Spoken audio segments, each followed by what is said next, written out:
some reason it's not it's not curling all the way over for a lot of people because had Tamisha went up there and been like, I can't do this with a hula hoop or I can't do A, B, and C because of my disability because I'm a recent cancer survivor, then the backlash would have been, oh, she's asking for special treatment or um, she should be held to the same standard as the other queens.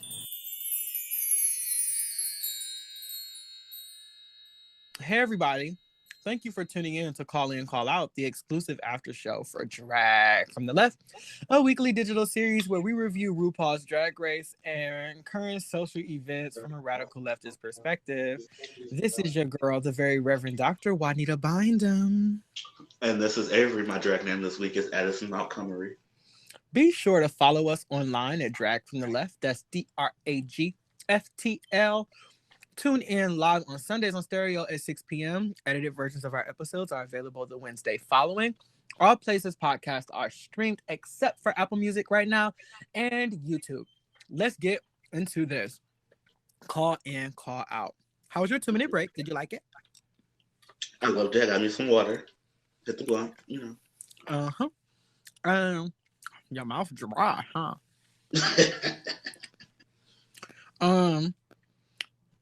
You okay if I go first? Yeah, I think we want to discuss the same thing anyway. So fabulous. My call in, call out this week. Mine is a bit of a. I'm gonna just say mine is a call out, and I'm gonna present it with love, but it's a call out. okay. Ableism, Mm-hmm. and the many forms in which that shows up. Tamisha Iman has been eliminated this week. Tamisha Iman is a legendary drag queen, 50 years old, and a recent survivor of colon cancer, stage 3 colon cancer. She was originally cast on season 12 of RuPaul's Drag Race. She was cast on a Friday. She found out on a Sunday, just 3 days later, that she had cancer. And that she needed to start aggressive chemotherapy, radiation, and minor surgeries, major and minor surgeries, immediately. And in 6 months' time, she got herself to a point where she could perform on the show. I'm not her doctor. I don't know if that was advised against and whatnot or whatever, but I know they have to make so many waivers and stuff for the show. So she was healthy enough for them to let her, on the show. But she was not as forthcoming about some things that was going on with her health, as she has discussed now, in the confessionals, which are typically shot after the show is filmed. And there's a lot of conversation going on right now about grading on a curve that I find to be quite offensive. Grading on a curve is, first off, when you go into the show, that it is not outside. Like, again, this whole concept, nothing happens in the vacuum. Like, depending on what the judges know about you coming in definitely affects how they judge you. And I do think the whole person should go into account. I don't think that needing and asking for reasonable accommodations is grading on a curve. I think that language is dangerous. I think that language is racist. I think that language is ableist. It is really fucked up. We don't all need the same things, right? And we should be allotted the things that we need to succeed. Talk about grading on a curve. Well, there is a curve. There's currently a curve against Tamisha. Adding reasonable accommodations would be evening the playing field. And the fact that she didn't ask is not something to be excited about, or a standard that all people who have disabilities or exceptionalities, in whatever form that they show up, that all of those people need to be that way, just muster through. If that's the choice that some people make, that's the choice that some people make. If it's not, it's not. It depends on the individual, and there should be nobody telling which one is which. Yeah. But I do think Tamisha kept saying, I didn't want people to, she was worried about being a burden on someone else and also not being able to, she's a pageant queen and she has really good sportsmanship, and she didn't want it to seem like she was getting a pass on something. Right. But in actuality, she wouldn't have been getting a pass. She would have been able to perform more safely, more comfortably, and a lot more, probably give us more than she was able to give, you know? Mm-hmm. I don't understand. And for me, I mean, I'm not her, but I would have loved for there to be, and we don't even have to know about it, but why couldn't there be extra time allotted? You know what I'm saying? To get ready due to this accommodation, longer breaks in between different sections, you know, going on, and what have you. I don't like that. I really rubs me the wrong way. Same. Um, so what this does is, especially when to me, and she kept saying it over and over, she's like, I'm not making excuses, I'm just being honest, I'm just explaining. Um, and her people are saying that she was so inspirational for, going on the show and performing and doing all the dancing challenges, with her bag and with her open wound and all of that. And her even saying that she didn't want to disclose it because she didn't want a pass or anything, or she didn't want to be, she didn't say great on the curve, but that's the discourse that's coming up now. And what that does is that it's ableist in nature, because it then translates as able-bodiedness is the absolute standard, right? Right. And if you are not able-bodied, then you are some way a handicap and a burden on what the norm is. So you should align yourself as closely to the norm as possible, even if that's instrumental to you. And in this context, your ability to perform well in this competition, right? Right. Um, giving, and I don't want to say giving, allowing equitable accommodations, for queens in different circumstances, um, is not asking for too much. It's not being graded on a curve. It is literally a micro example of the place we want to get society towards, right? Giving people the resources they need to perform the best and be the most comfortable. In this case, she has a disability, and that disability needs to be accommodated for some of the things that happens in this competition, Right. right? In everyday life and society outside of RuPaul's Drag Race, we are also advocating for getting their basic needs met, so they are not suffering because of this uh, created norm, that is marginalizing so many other people. Um, and the connection is clear, but for some reason it's not it's not curling all the way over for a lot of people, because had Tamisha went up there and been like, I can't do this with a hula hoop, or I can't do A, B, and C because of my disability, because I'm a recent cancer survivor, then the backlash would have been, oh, she's asking for special treatment, or um, she should be held to the same standard as the other queens, which is not fair at all. Like, and that's at the very basic sense. Like, it's not fair to expect her to be able to kick with the other girls when her body physically will not allow her to do that. Um, Yeah, and there's been plenty of queens on the show who do not have the disability and just like can't do a certain move. You know what I'm saying? Can't do a certain move. For example, Monique Hart is incapable of the cartwheels, so she cannot do the cartwheels. Okay, you know, you know, mhm, um, and also examples of this happened last season. For example, uh, Widow Von Du, in the first episode in the group of six, wins her mhm, challenge, right? mhm. She does the jumping, reverse, sliding, backward split. Widow Von Du, I'm the baddest bitch alive, you know? Well, when they had to do the choreography, she kind of busted her knee when doing Yeah. that move. Uh, and she told us like, I can't do this in this choreography because I hurt myself. So can we do this to the other side? You know what I'm saying? Mhm. Um, or when Alyssa Edwards was worried about Evie Oddly and their injury, and like Silky's kind of Yeah. comments on, I thought Silky's comments on what Evie had, they had some other issues, but Silky's comment that the reason she should go home is because she injured. Like that's not Yeah. okay. You know what I'm saying? Right. And Tamisha coming into the competition with age as a form of marginalization that she's experienced prior to even getting on the show, being Black queer Mhm. drag queen, and then having the healing from the cancer. Just another thing in which somebody would see her, and this has nothing to do with her, but everything to do with the way the world treats and sees and perceives her. That doesn't allow us. People always say, like, closed mouths don't get fed, or you can't give you what you don't know. But people don't always create the space for you Right. to share and to give what you need. Exactly. And I think Tamisha pushed her, so she knew exactly what she had to give. I got a sense of calm from Tamisha, that she knew how far she could go, Mm-hmm. and I'm glad that they allowed her so much time to speak afterwards. I Yeah. wish that Mama Rue would have just came out in the workroom at the end when she was packing up and had a conversation with her black drag queen, the black drag queen, Mm-hmm. and did that.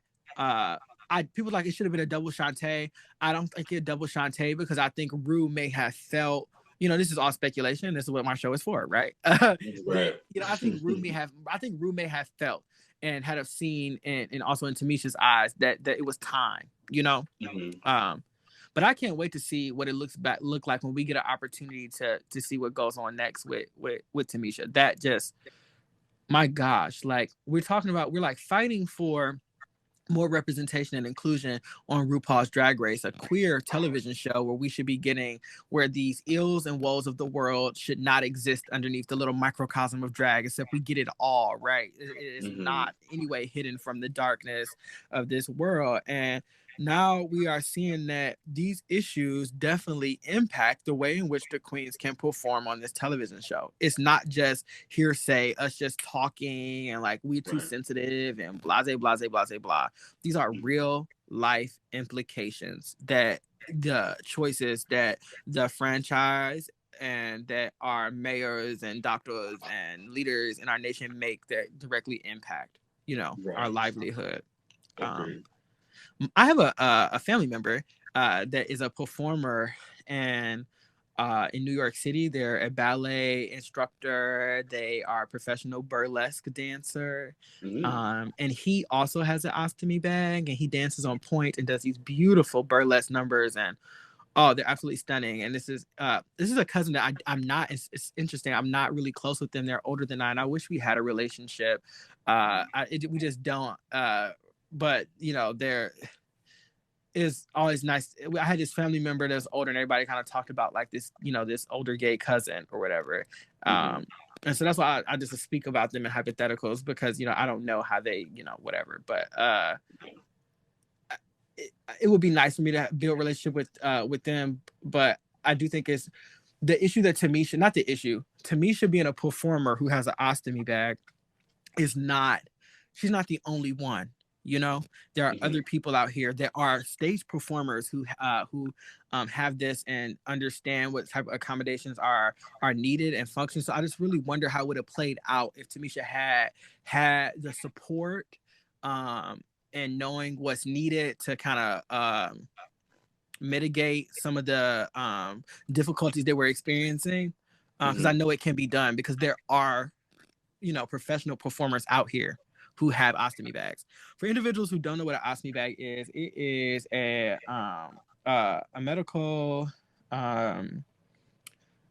device accommodation that collects the waste from our intestine, and people who have had different surgeries or health issues with their colon or their digestive system and GI tract often have these as a way of life saving, especially when they have to remediate parts of the bowel from the human being. So we still need to be able to get the waste out of the body.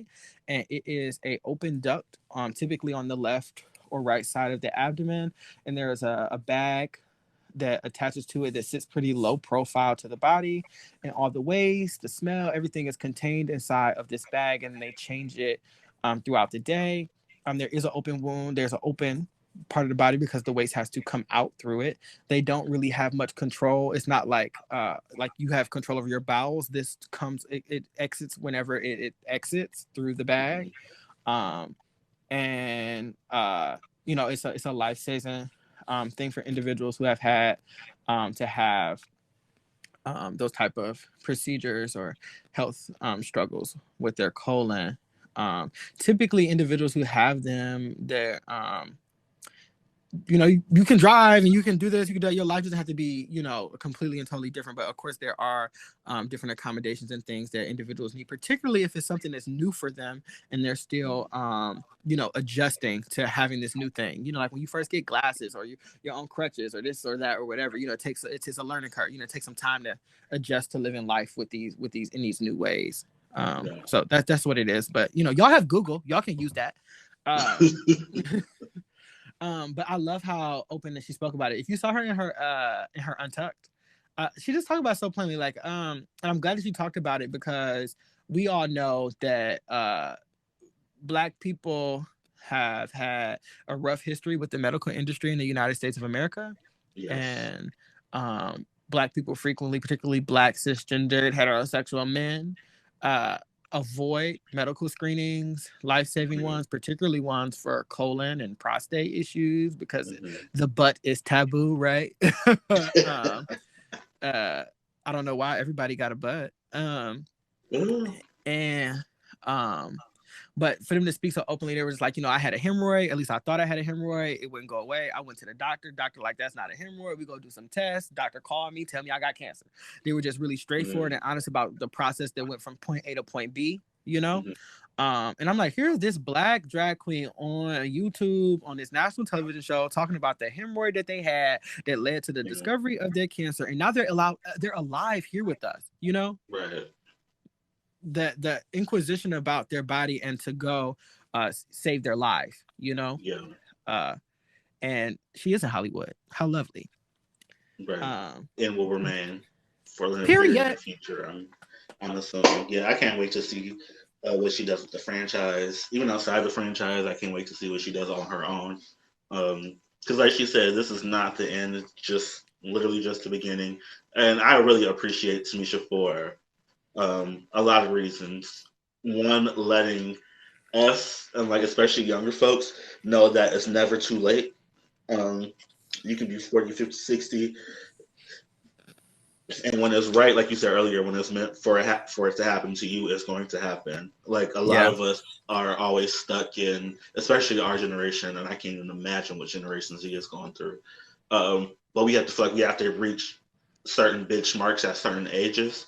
And I know I'm really critical about myself because I'm about to be 29 at the end of the month, and it's no coincidence that as my birthday approaches, my suicidal thoughts, usually usually kick into high gear, and they usually stem from, bitch, I'm another year older and I haven't done what I plan to do by this age, or I haven't reached this benchmark by this certain age, and we really have to like get out of that. And Tamisha is like seeing the story played out for the masses. I really think encourages us not to limit ourselves to age and limits of time and space and what we consider success and achievement. Her story is just like very powerful on multiple fronts, I think. Yeah, talk about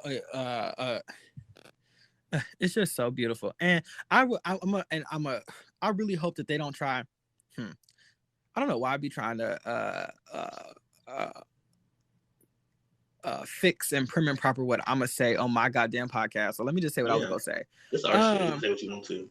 Black people, when we tell our story, oftentimes in mass forms of media, white America likes to do this thing where they label our stories universal, right? Yeah. There's tons of writing and scholarship on this.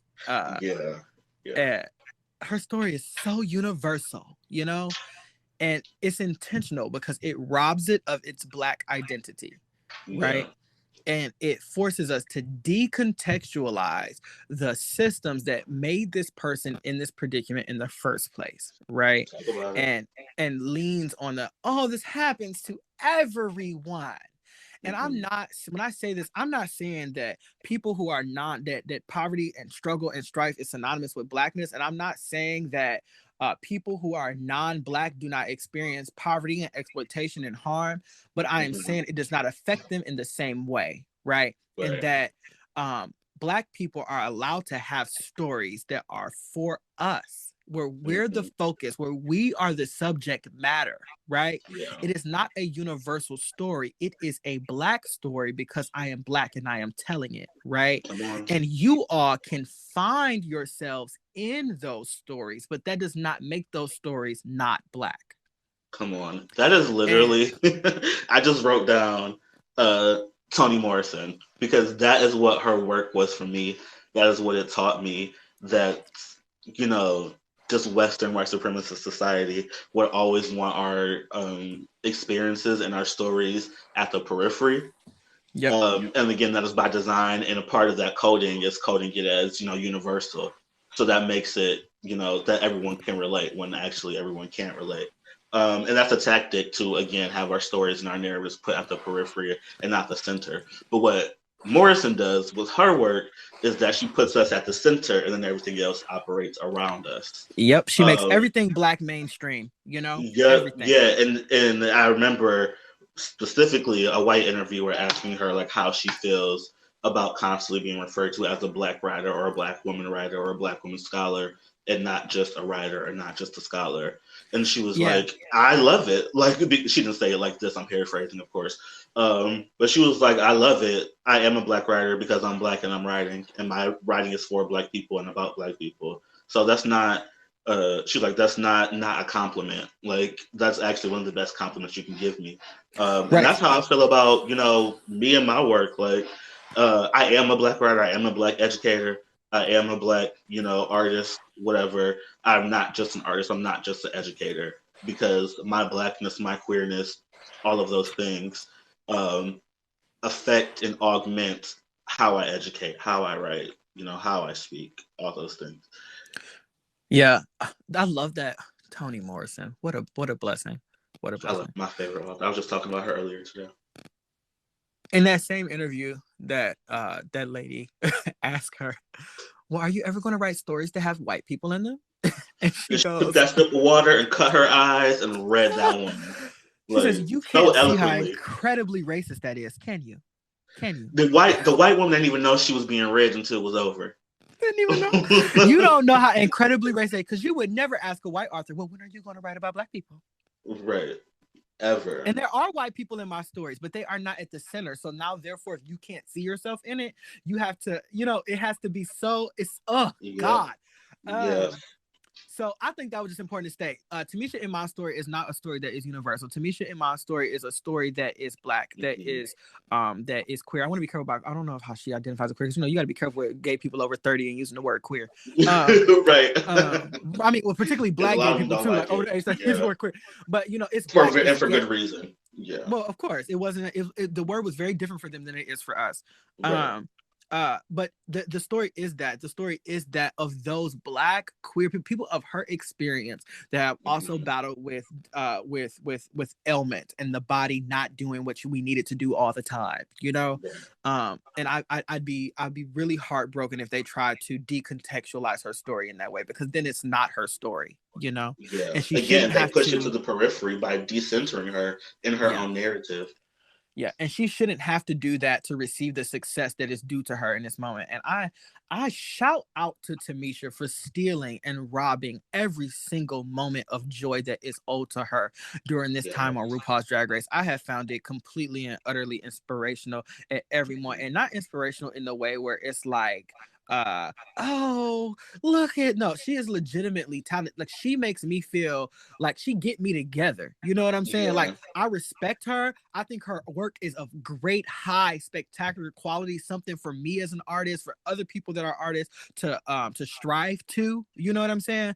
Mm-hmm. In a very legitimate way, without me looking for some other vocabulary words to use at the moment. Mm-hmm. And Yeah. I love cyber artists. I love artists that whenever they watching them do what they do and do it so well inspires me to go and tap into my art and do it like just as well. Yeah. So Tamisha does that for me. Someone who also does that for me, a singer, is Duran from Cleveland. Oh, I When I love listen to his Duran. music, like that nigga makes me want to get on my keyboard and start typing fast, like Yeah. because you do your art so well that you are now inspiring me, a whole different art form. to show up and do my absolute best. And that's the kind of queen Tamisha is. That's also the kind of queen Lala Ree and Simone are for me too.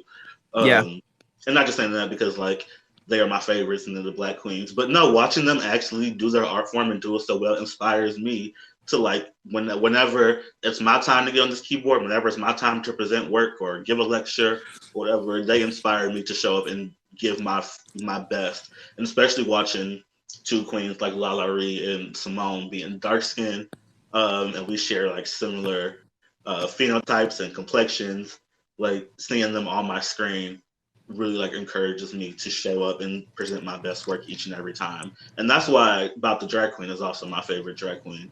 Oh God, Bob is my favorite too. Somebody asked me, no, it was Benji, asked me the other day, like, well, which drag queen on the show would you kiki with, like have a good time? Like, what you mean, like compete against? Like, no, just in general, Bob. Yeah, Bob all day. Seeing Bob like in I didn't watch season 8 in real time. I had to go back and watch it. Same. Because I really wasn't a Drag Race. I had my feelings about RuPaul, so I swore I off still all have Drag my Race. feelings about RuPaul. I still have my feelings. But seeing someone like Bob the Drag Queen, dark skin, Black queer person with that much, because I'm pretty insecure. I'm working on it. But I'm a pretty insecure person. I don't have a lot of confidence. I don't walk into a room like I'm that bitch and this is mine.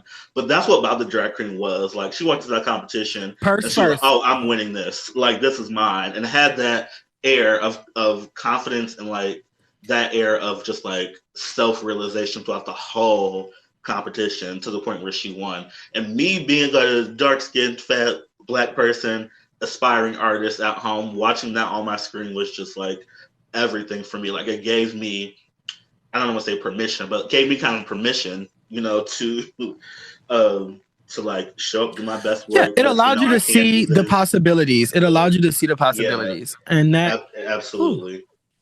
Bob is we could do a whole special on Bob. I just love Bob the Drag Queen so much.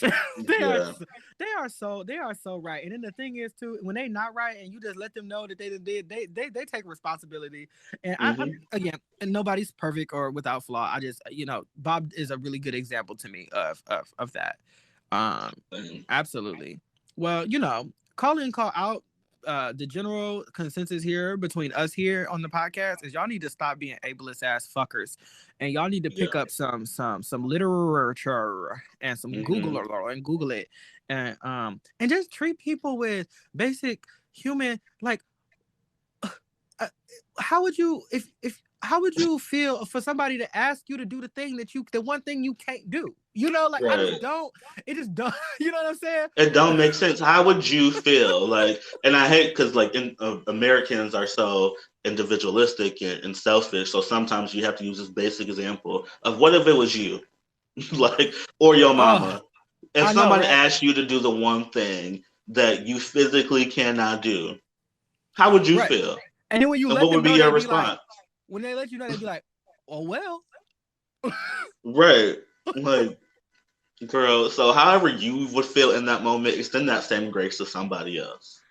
I just, it's so it's so funny. Like what the motherfucking fuck? Just take the whole ass animal that can't swim and throw it in the ocean. Be like, swim, boo. Right. Work it out. You be all right. You need to try harder. Pull yourself up by your bootstraps. Okay. People like you all are all just the same. Lazy welfare queens taking money from our government. Girl. That your government owes me. Even if that was true, they owe me.